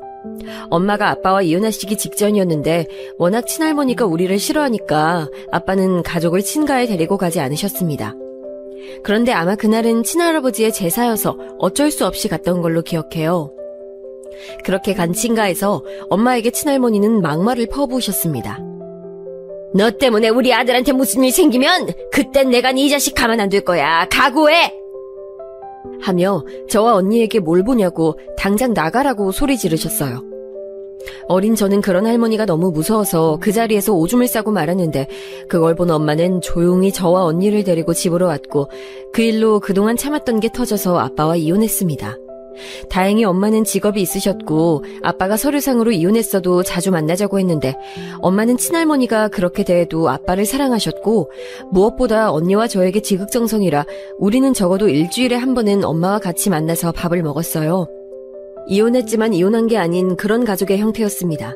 아버지가 돈을 잘 버니까 언니와 저는 아빠와 살며 부족함 없이 지냈고 엄마도 가끔 우리 집에서 자고 갔어요. 부모님 둘 다 이혼하시고 재혼하지 않았고 아빠는 이혼을 계기로 친할머니와 아예 연락을 끊으셨습니다. 아들에게 외면받은 친할머니는 그게 충격이었는지 우리 집으로 찾아와서 언니와 저를 붙들고 너희 아빠 어디 있는지 당장 말하라고 했던 적도 있어요. 초등학생 자매였던 우리는 너무 무서워서 울고 있었고 그걸 본 옆집 아주머니께서 데리고 집으로 들어가셨죠. 이 계기로 아빠는 우리를 데리고 다른 동네로 이사까지 갔고 친가와는 그렇게 연락이 끊겼습니다. 아빠는 매우 바쁜 사람이었는데 그래도 저와 언니에게 다정하고 지원도 많이 해주셨어요. 엄마는 간호사여서 교대 근무를 했는데 아빠가 너무 바빠서 집에서 잠만 자야 하는 시기에는 엄마가 휴일이면 와서 언니와 저와 같이 집에서 밥을 먹기도 했습니다. 그렇게 이혼했지만 저는 그래서 일부러 남들에게 우리 부모님이 이혼했다는 사실을 알리지 않았어요. 마음만 먹으면 언제든지 엄마와 통화하거나 만날 수 있었고 아빠도 엄마도 서로 아직 사랑하는 것을 알고 있었으니까요. 엄마는 신내림은 받지 않았지만 유난히 남들보다 촉이 발달한 사람입니다. 그래서 꿈자리가 흉흉한 날엔 언니와 저에게 꼭 조심하라고 알려주기도 하셨어요. 엄마의 이런 촉은 저도 소름이 돋을 정도였는데 예를 들어 우리 친언니가 미술 전공을 해서 대학에 실기시험을 보러 가던 날이었어요. 아빠가 하필 일 때문에 바쁜 날이라 고등학생이던 제가 언니 시험에 따라갔는데 엄마가 아침에 전화가 와서 받았더니 저와 언니에게 꼭 지하철을 타라고 했습니다. 우리는 아빠가 준 용돈으로 택시나 버스를 이용하려고 했는데 엄마는 무조건 땅속에 있는 지하철을 타라고 하셨어요. 꿈속에서 큰 사고를 봤다고 조심하라고 하며 엄마가 근무 끝나면 데리러 갈 테니 대학에서 나오지 말고 그대로 가만히 있으라고 하셨죠. 그리고 그날 어떻게 됐는지 아세요? 실제로 제가 언니와 타고 가려고 했던 버스가 사고가 났습니다. 심지어 택시와 일반 자동차도 다 엮여있던 아주 큰 사고였고 7중 추돌 사고였어요. 사고도 사고지만 만약 우리가 지하철을 이용하지 않았다면 사고 처리 때문에 차가 심하게 막혀서 제 시간에 도착하지 못할 뻔했었죠. 그 사고 지점이 하필이면 터널이라 수습하고 나면 이미 실기시험이 끝난 후였을 거랍니다. 이렇게 엄마는 촉이 좋지 않다고 언니와 저에게 1년에 한두 번 말씀해 주셨는데 그럴 때마다 언니와 저는 큰 도움을 받았어요. 그러다 제가 고등학교 3학년 봄에 우리 집에 예상치 못한 일이 일어나게 됐어요. 바로 아빠가 일하시다 그만 과로와 스트레스로 쓰러지게 됐습니다. 학교에서 공부하다 선생님이 급하게 저를 부르셔서 가봤더니 당장 병원에 가라길래 울면서 병원에 도착했어요. 이미 엄마와 언니는 와 있었고 아빠는 정신도 차리지 못하고 누워 있었습니다. 일하다 쓰러진 아빠는 정확한 원인이라도 알면 좋겠는데 그저 과로가 원인인 것 같았고 병원에 입원해서 경과를 지켜봐야 했어요.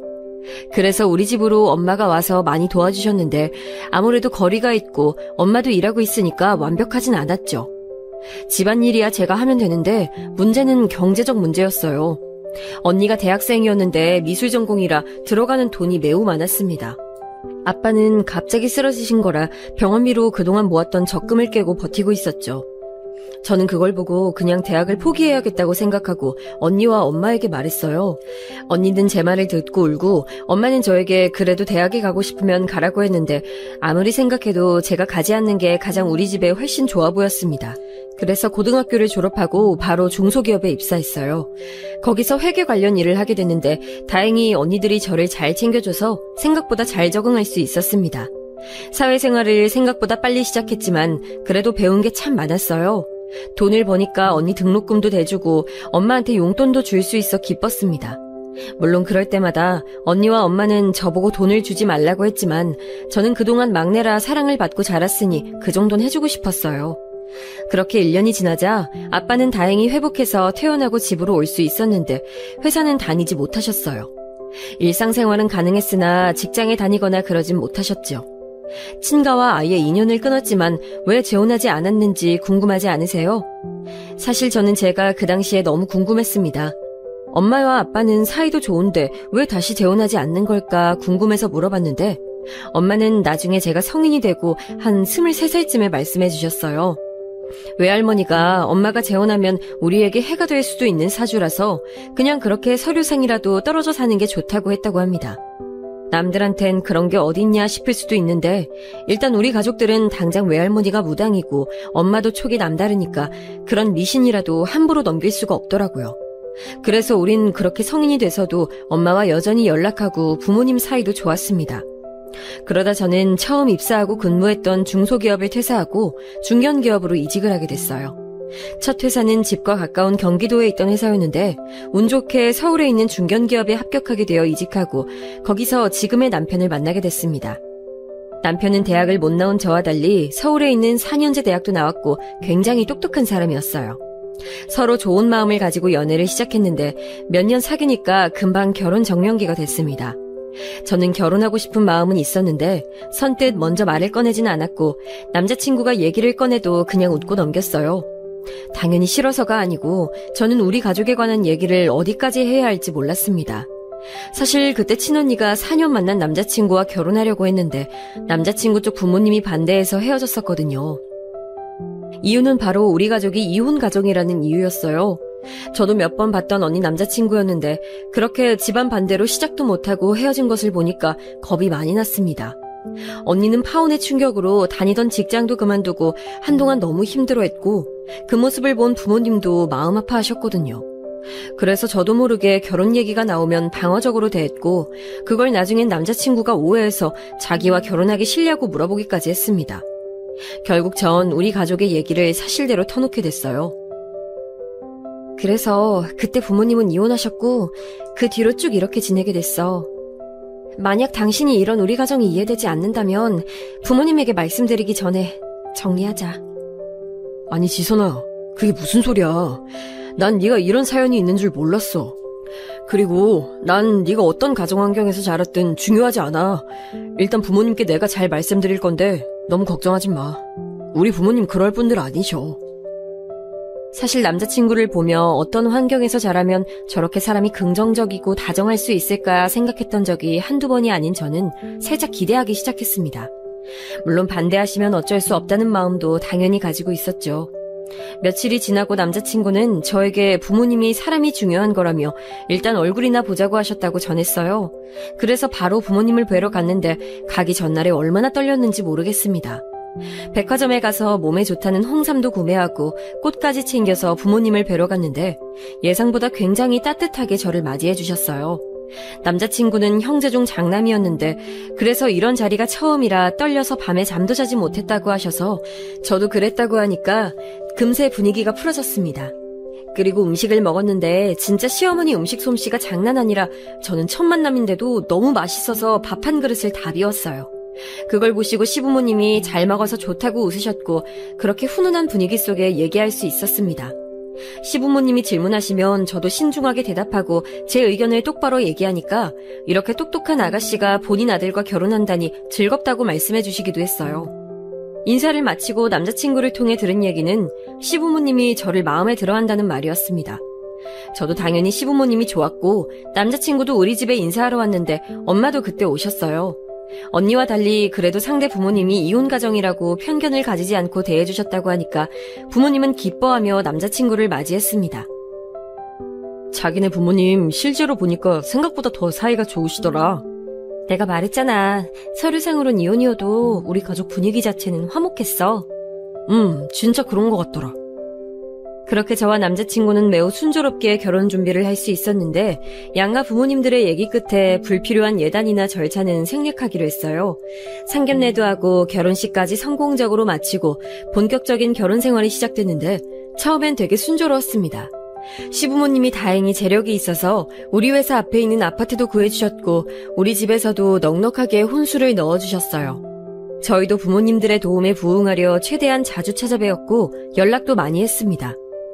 남편은 형제고 저는 자매여서 시댁에는 제가 딸 역할을 하고 친정에는 남편이 아들 역할을 했습니다. 덕분에 시댁에서도 친정에서도 우리의 결혼이 성공적이라고 자식 한 명 더 생겼다고 하시며 분위기가 좋았습니다. 언니도 제가 결혼하고 파혼한 전남친이 아니고 다른 좋은 사람을 만나 결혼하게 됐어요. 다행히 새로운 사람의 부모님께서도 우리 부모님처럼 이혼 가정이 중요한 게 아니고 사람 됨됨이가 중요하다고 하시며 언니를 좋게 봐줬다고 합니다. 언니와 제가 결혼하자 아빠는 특히 엄마보다 더 좋아하셨어요. 당신께서 아프니까 아무래도 딸들의 미래에 대해 많이 걱정하고 있었거든요.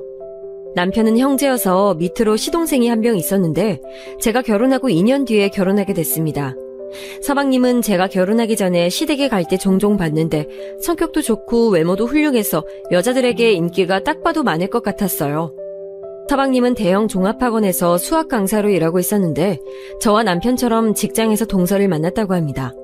시부모님께서 본격적으로 동서를 인사시키기 전에 우리 부부를 먼저 따로 만났는데 동서의 첫인상은 전 되게 좋았어요.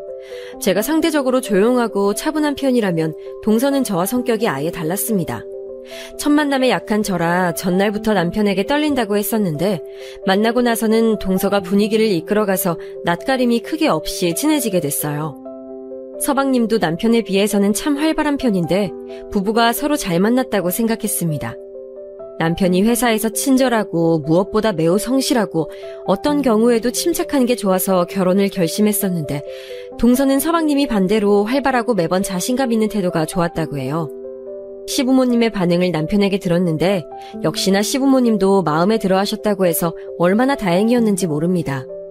그렇게 서방님까지 결혼하고 처음엔 시댁에 갈 때마다 얼마나 즐거웠는지 몰라요. 시부모님도 우리에게 잘 대해주고 동서와 서방님도 다 또래니까 얘기가 잘 통했거든요.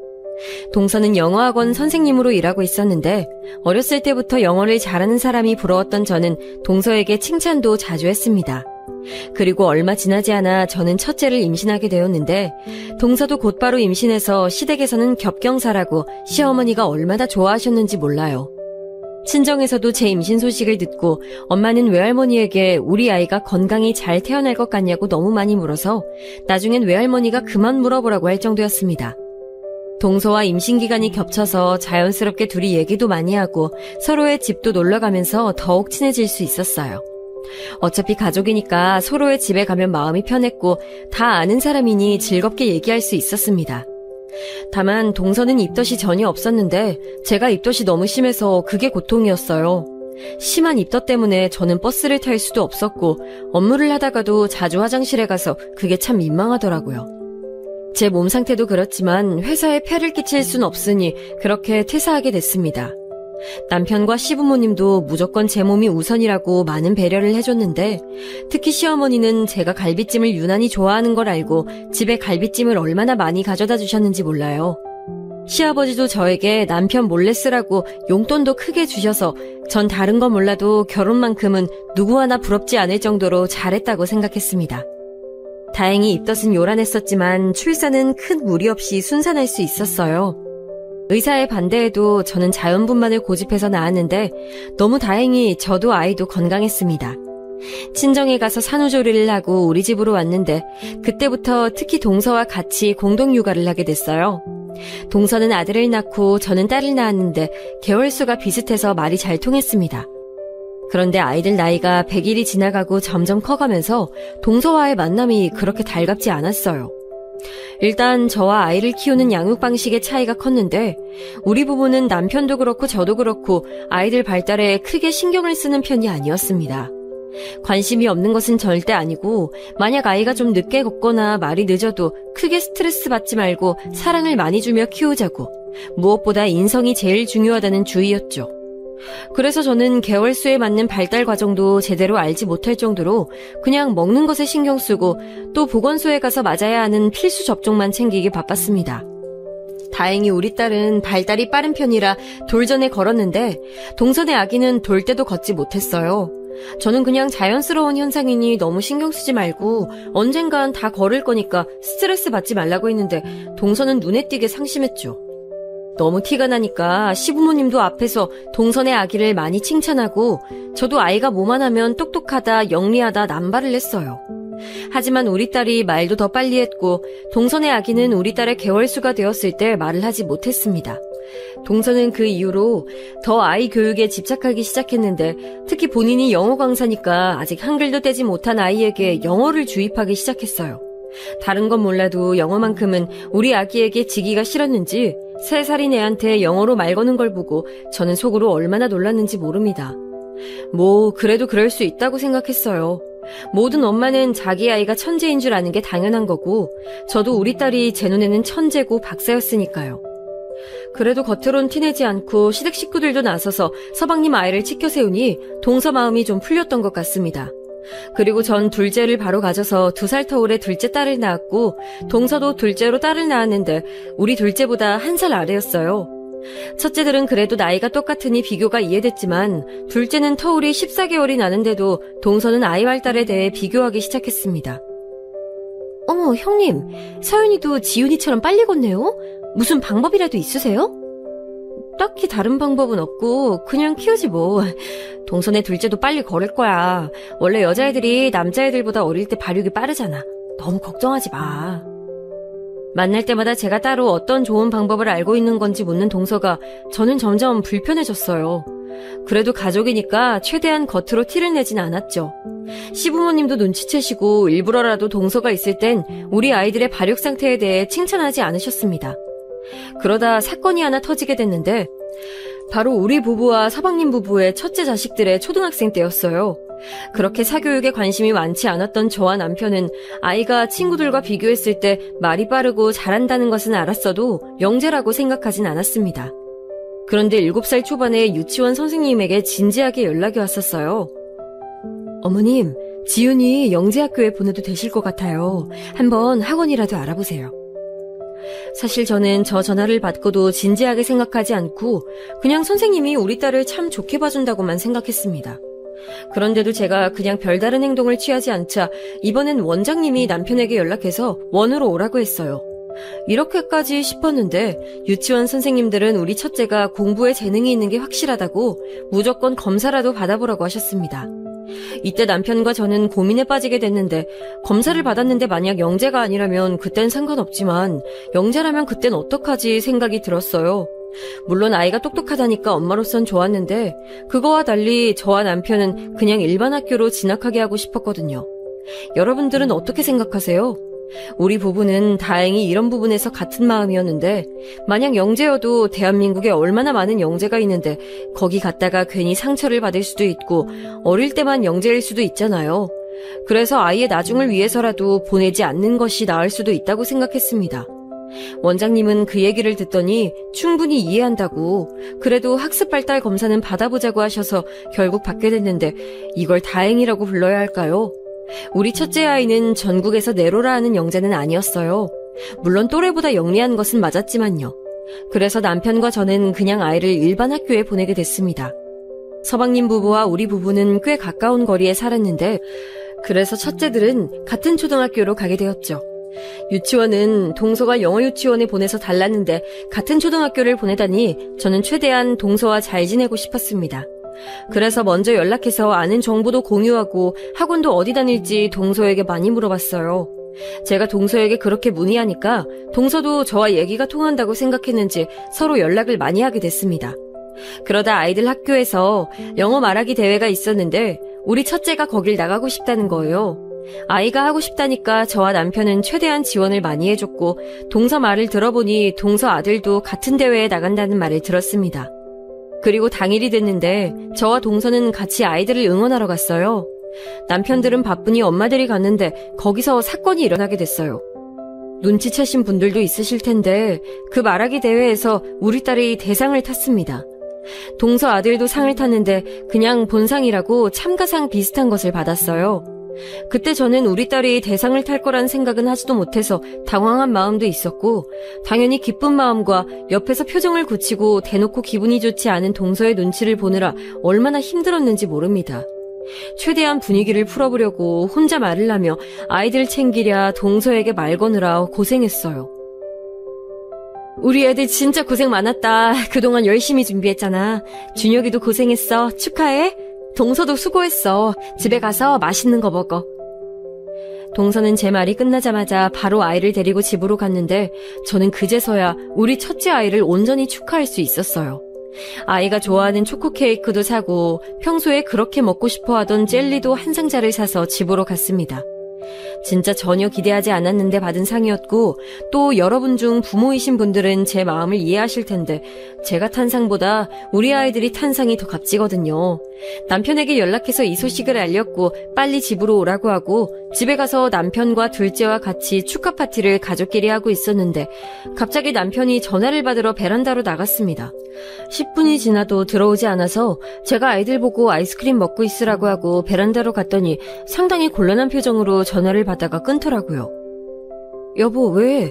회사에서 연락 온 거야? 급한 일이면 가봐. 아니 여보, 당연히 당신은 그러지 않았을 거 알아. 근데 혹시 오늘 재수 씨한테 뭐라고 했어? 당황스럽네. 어? 아니? 왜? 아, 서방님 전화야? 나 그냥 준혁이도 본상 탔으니까 그거 축하한다고 했지. 애들이 이 대회 준비한다고 고생했잖아. 재수씨가 집에 오더니 준혁이를 쥐잡듯이 잡으면서 엄마가 영어 선생님인데 어떻게 영어 말하기 대회에서 대상이 아니라고 뭐라 했대. 그러면서 당신이 동서를 조롱하듯이 말했다고 지금 울고 있어서 분위기가 말도 아니래. 저는 너무 황당해서 무슨 말을 해야 할지도 몰랐습니다. 동서에게 제가 조롱을요? 살면서 남한테 조롱을 받은 적은 있어도 제가 한 적은 없었고 심지어 너무 남에게 싫은 소리를 못하는 게 답답하다는 말을 듣던 저였는데 저 소리를 들으니까 심장이 쿵쾅거리기 시작했습니다. 제가 아무 말도 하지 못하니 남편은 당연히 제 편이라고 했는데 전 억울하기도 했지만 괜히 여기서 동서에게 연락하면 분위기가 더 이상해질까봐 굉장히 찝찝한 마음으로 잠들었어요. 그리고 바로 그 다음 주가 시어머니 생신이라 같이 모였는데 동서는 대놓고 저에게 화가 나 있었습니다. 시부모님 앞이기도 하고 아이들도 보고 있으니 저는 최대한 동서에게 맞춰줬어요. 제가 그렇게 애쓰자 다행히 동서는 기분이 풀린 것 같았습니다. 그 뒤로 동서는 저에게 연락해서 아이들 학원을 어디로 보내는지 다 물어보면서 집에도 더 자주 놀러왔어요.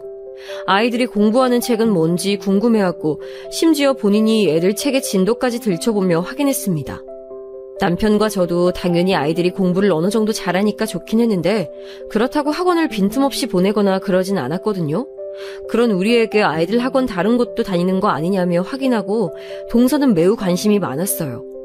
아무래도 둘째보단 첫째가 더 심했는데 같은 학교에 다니고 나이도 동갑이라 우리 아이가 조금만 더 잘해도 동서는 저에게 연락해서 어떻게 준비한 거냐고 묻곤 했습니다. 그러다 동서가 집에 놀러오라고 해서 우리 아이들을 데리고 동서네 집으로 갔는데 그날 동서의 분위기가 좋지 않았어요. 도착해서 들어갔는데 동서는 화가 나 있었고 동서네 아들은 울고 있었거든요. 당황해서 왜 그러냐고 물어봤더니 동서 아들이 학원에서 하는 레벨 테스트를 통과하지 못해서 제일 높은 반에 들어가지 못해 동서가 화가 났다고 하길래 저는 그냥 아무 악의 없이 말을 했습니다. 아직 대학에 진학하려면 멀었는데 벌써 그렇게 높은 반에 집착할 필요가 없잖아요. 그러면 본인도 아이들도 힘들 테니 최대한 좋게 말을 꺼냈습니다.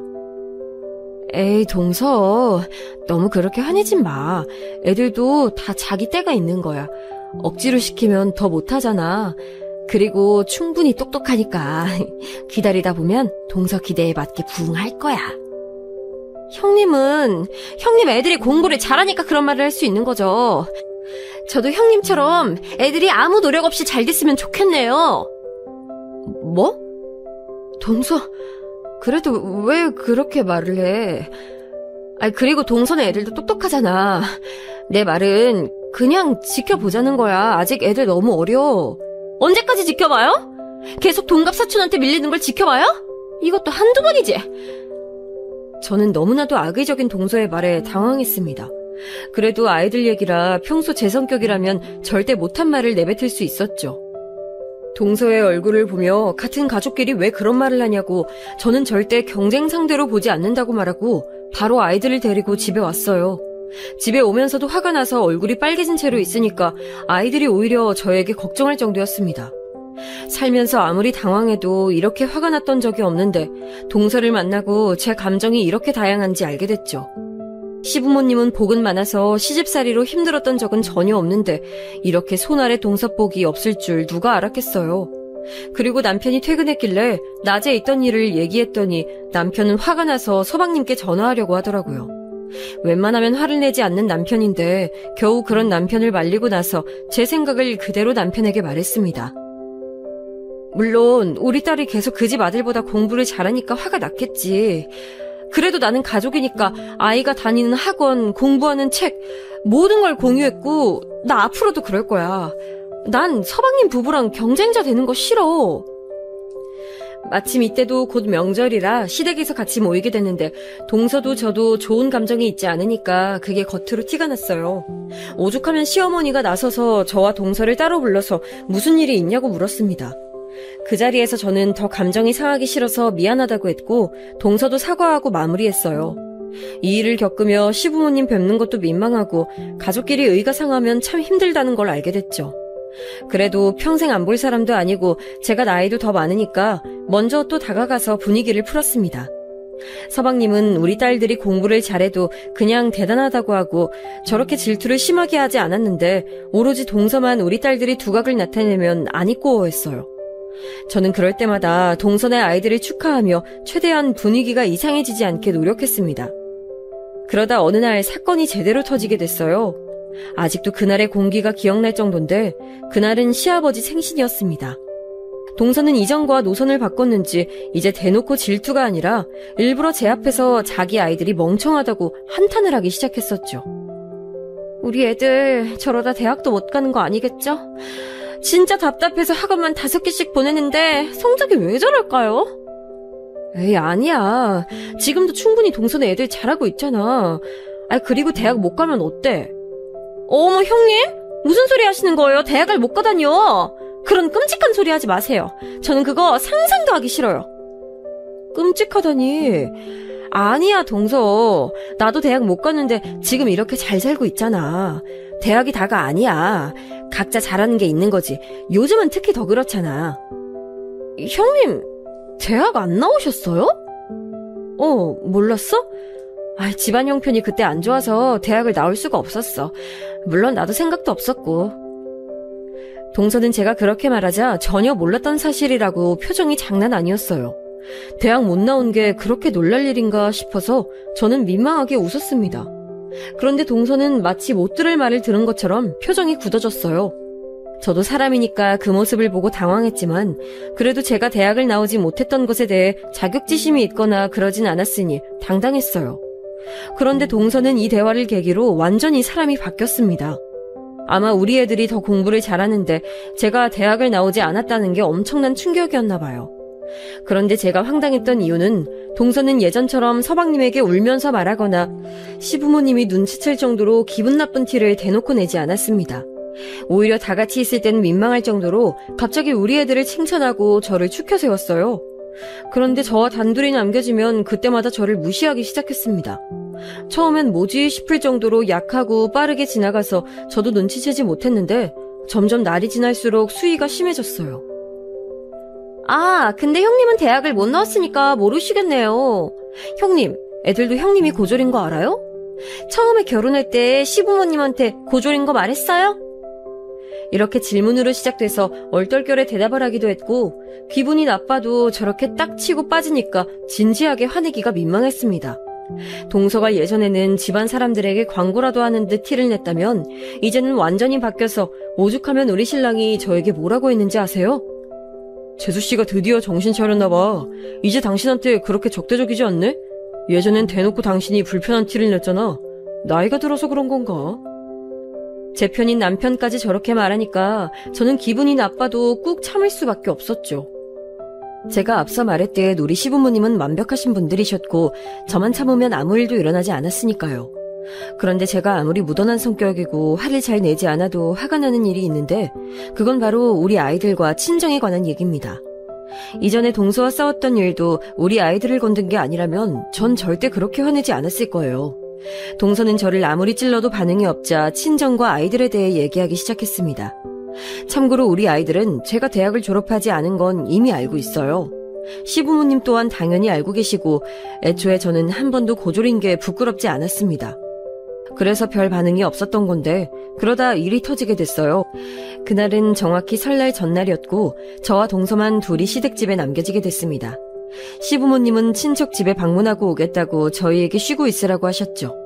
그날도 역시나 동서는 둘만 남게 되니까 저에게 시비를 걸기 시작했고 저는 최대한 무시하고 있었습니다. 분명 시부모님이 나가기 전엔 저에게 형님 하며 얘기하다 집 밖을 나가자 돌변하더라고요. 사실 그 모습을 보는 게 한편으로는 즐겁고 웃겨서 가만둔 것도 있을 정도로 앞과 뒤가 달랐습니다. 아무튼 저는 부엌에서 조용히 칼질하며 양파를 썰고 있었어요. 시어머니는 저와 동서에게 뭘 시키는 분이 아니시고 혼자 다 해놓는 편이라 우리가 명절 음식을 준비할 게 딱히 없었고 전 그래서 냉장고에 있는 채소나 정리해주려고 했던 거였죠. 형님, 뭐 하세요? 그냥 양파 썰어. 동서는 그냥 거실에 앉아있어. 아, 형님, 근데 제가 궁금한 게 있어요. 혹시 형님은 원래 그렇게 무식했어요? 양파 그렇게 썰면 눈 매워요. 대학 가셨으면 이런 거 아셨을 텐데. 아, 웃겨. 동서는 저렇게 말하더니 갑자기 혼자 배를 부여잡고 웃기 시작했습니다. 저렇게까지 해야 하나 싶은 마음에 어이가 없어서 무시했는데 동서는 제가 반응이 없자 수위를 높여 공격했어요.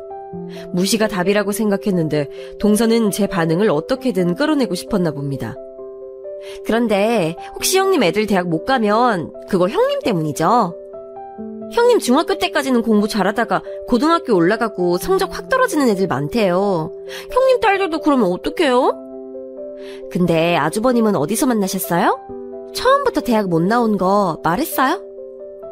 동서가 말할 때마다 저는 전혀 대답하지 않았는데 그게 화가 났는지 동서는 선을 넘고 말았습니다. 일부러 무시하는 제가 안 입고왔는지 급기야 부모님을 건들기 시작했어요. 아, 근데 형님, 혹시 부모님이 이혼했다고 들었는데 아무래도 가정환경이 대학 진학할 때 많이 중요하죠? 여러분, 저는 참을 만큼 참았다고 생각해요. 애들을 건드는 것도 당연히 참을 수 없지만 더 참을 수 없는 건 바로 우리 부모님을 건드는 거랍니다. 결혼할 때 친언니가 이혼 가정이라는 이유로 파혼까지 했던 터라 더 이혼 얘기에 민감한 저였는데 저 말을 하니 참을 수가 없었어요. 칼질을 하다 뚝 멈추니 동서는 자기가 이겼다는 듯 웃음을 짓기 시작했습니다. 제가 그동안 상대할 가치가 없어서 무시했더니 그게 본인이 이긴 줄 알았던 것 같아요.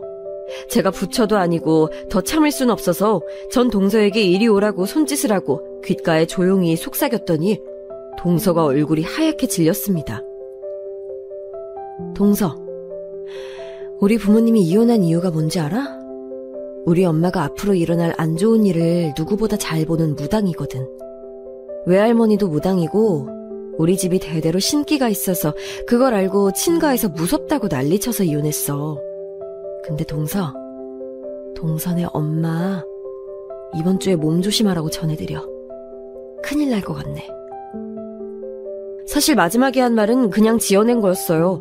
너무 화가 나서 내뱉은 말이었는데 동서는 얼굴이 하얗게 질려서 눈을 동그랗게 뜨고 입을 다물지 못했습니다.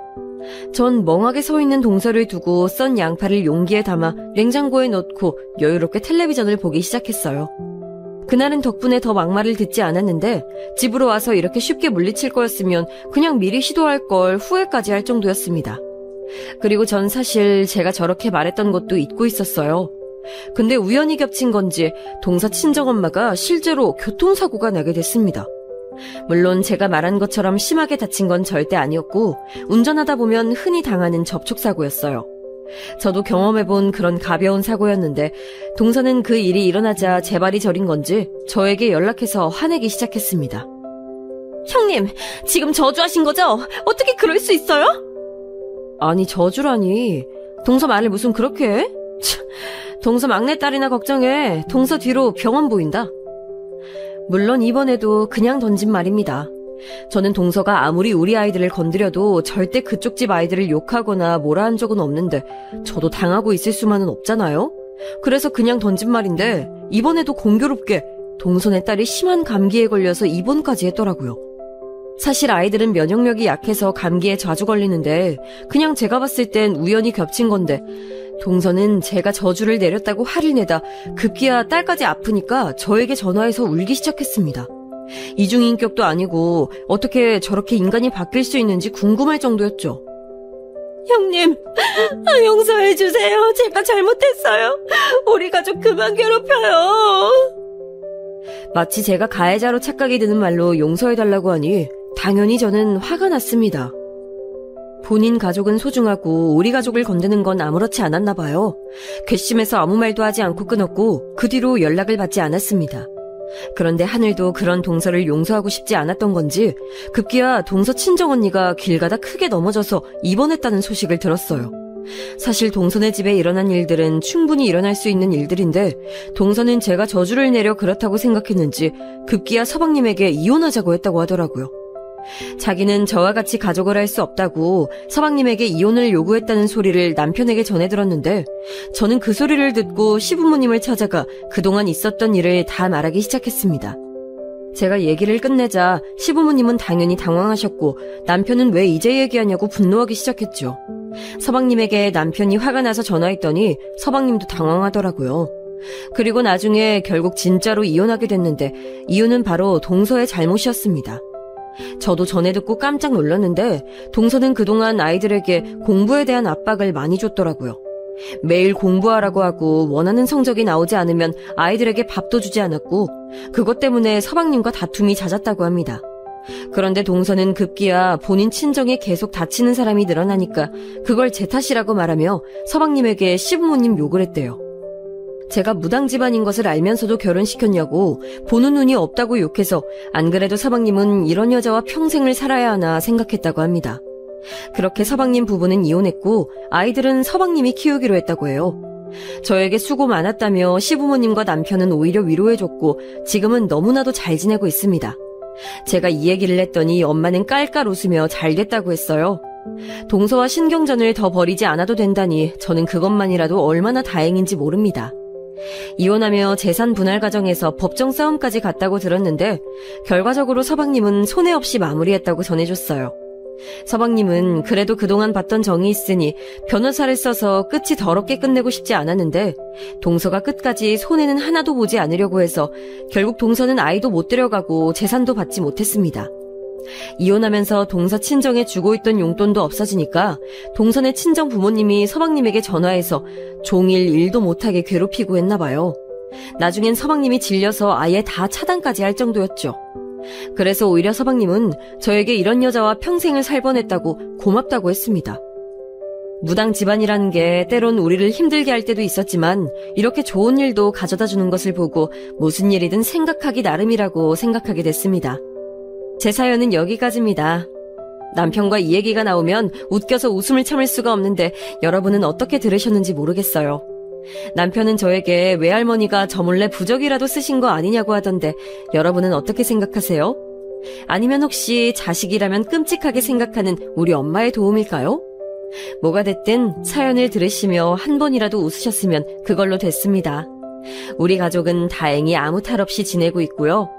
앞으로도 큰 탈 없이 살도록 정직하게 살 거예요. 자기가 한 일은 다 자기에게 돌아온다고 하잖아요. 저는 그 말을 믿습니다. 그래서 아이들에게도 말을 예쁘게 하라고 하고 있어요. 저렇게 크고 작은 일이 다 본인에게 돌아오거든요. 우연히 겹친 게 과연 우연일까 싶기도 하고 참 재밌는 일이었습니다. 제 사연 들어주셔서 감사합니다. 추운 겨울 따뜻하게 보내시길 바라요.